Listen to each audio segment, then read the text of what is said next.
So this series of videos is the LOLtv recap. It's where I basically explain the reasons why I chose the things that I talked about in the show and maybe just offer some more content or opinion about those things. We all know that there's rumors going around about Chelsea lately, Chelsea Handler, how she has a relationship with 50 Cent and it's a little more than just friends or just business. I mean, that could be true, that may not be true.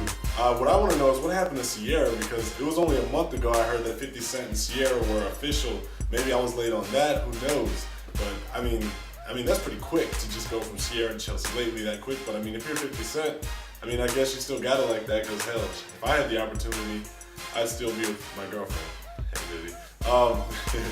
The thing that I wanted to talk about though is it really any of our business right now to worry about what may or may not be happening, because there's no real proof that has surfaced about them being together. So really, who cares? I can say anything. I'm dating Angelina Jolie right now. Like there's no proof of that exists. So they can make whatever claims and try to stir some headlines, but it's too early to say anything. There's some pictures of them having dinner, but that could be business. I don't know. But I hope he is. Anyway, next. Alright, Lil Wayne's getting out of jail in about a month from now, so congratulations to the little big homie on that one. No one wants to go to jail, for any reason. So I hope that he comes out and he does all the concerts and the Young Money tour that he wants to do on his birthday when he comes out, and everything goes well, because there's nothing like coming out of jail and having good publicity. I think that he probably won't be doing anything that will get him sent to jail for a while, at least 2 weeks before he smokes weed again, because it's a whole different experience when you come out of jail, not that I know, but I've shot videos pretending to be in jail, so I have a little bit of experience, I know that it's not a place that anyone really wants to be in, especially a rapper like Wayne. And so if you feel like I may have offended you because of your love for Lil Wayne and me talking about how he snuck the cell phone into jail, it's just jokes, it's comedy. Like, people tell jokes about me all the time and I laugh because most of it's funny, even the ones that suck.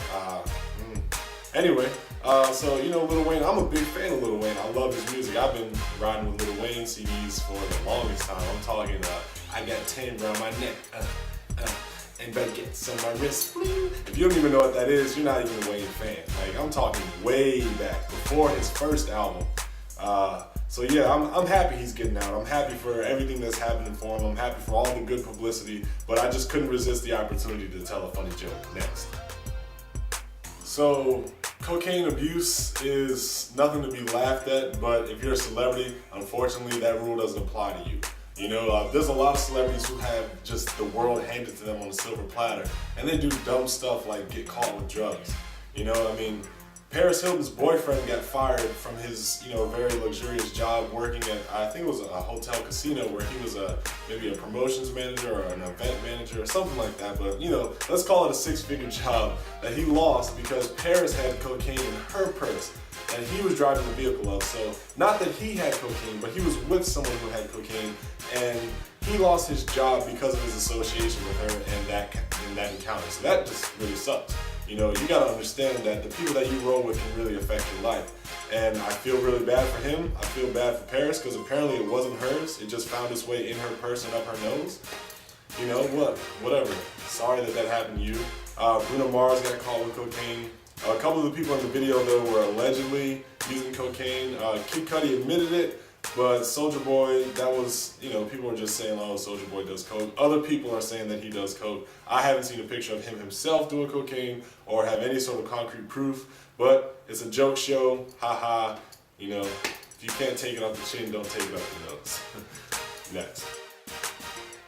And then I talked about, who was that? Toni Braxton. Oh, it took me a second because I haven't heard anything from her in a while. I found out today that Toni Braxton had 14 kids. That was more surprising to me than the fact that she's trying to go through a bankruptcy on like a $50 million debt. And it's sad because I had no idea that a woman so fine had 14 kids in and out of her.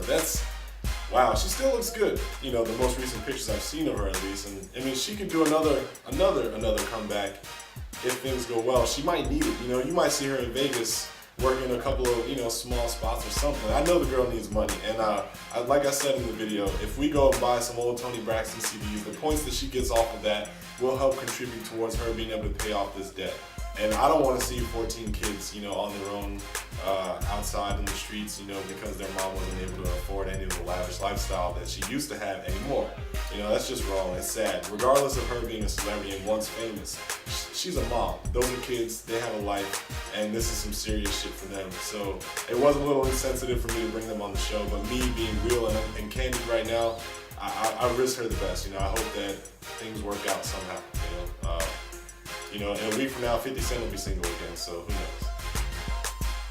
The last thing that I was joking on was Mike Tyson's lack of rhythm and dancing skills. I mean, everyone saw the Wayne Brady Every Little Step I Take remix with Bobby Brown in it, and that brought me back. I laughed so hard, but the cool thing about it was that CD was the first CD I ever owned. So it kind of, you know, I had a little bit of nostalgia, but it was taken away when I saw Mike Tyson doing those ridiculous dance moves. Like, I haven't seen dance moves like that in my entire life. It was just so funny. And, you know, I had to get him. Mike, I mean, you know, wherever he is, you know, I hope there's a couple thousand miles between his fist and my face. So, you know, Mike, if you need a couple of lessons, you know what I mean, I can show you a couple of moves on the dance floor at least. I'm not climbing in no boxing ring. But yeah, man, you know, just had to get at you. It was funny, you know. Glad you did the video, to say that for the least. Like, that was a hilarious video. Glad to see Wayne Brady doing some stuff again, you know. He had his own show and that just kind of tanked, so ugh. Anyway, that was a great video. That was all I wanted to talk about this week. I watched Jersey Shore, but I didn't talk about it. You know, the season's kind of coming to an end, so there's not really a point of introducing my new series by talking about one that's wrapping up. Maybe next year I'll start doing LOLtv at the beginning of Jersey Shore, so I can talk about it every week. But yeah, thanks for joining me. I really appreciate any love and support that I get. I'm just doing this for the fun. I like being on camera and talking shit and making up jokes. So I hope you continue to support the videos. Come check me out on the Candid Rap, which basically I just talk about everything that was in the show. If you have any questions, if you want to see stuff, if you have comments, leave them down here because this is the best place to do it. This is where I'll interact with the crowd on a one-on-one basis versus LOLtv. I'll probably have to be a lot more professional about what I'm doing. This is just me and you. See you next week.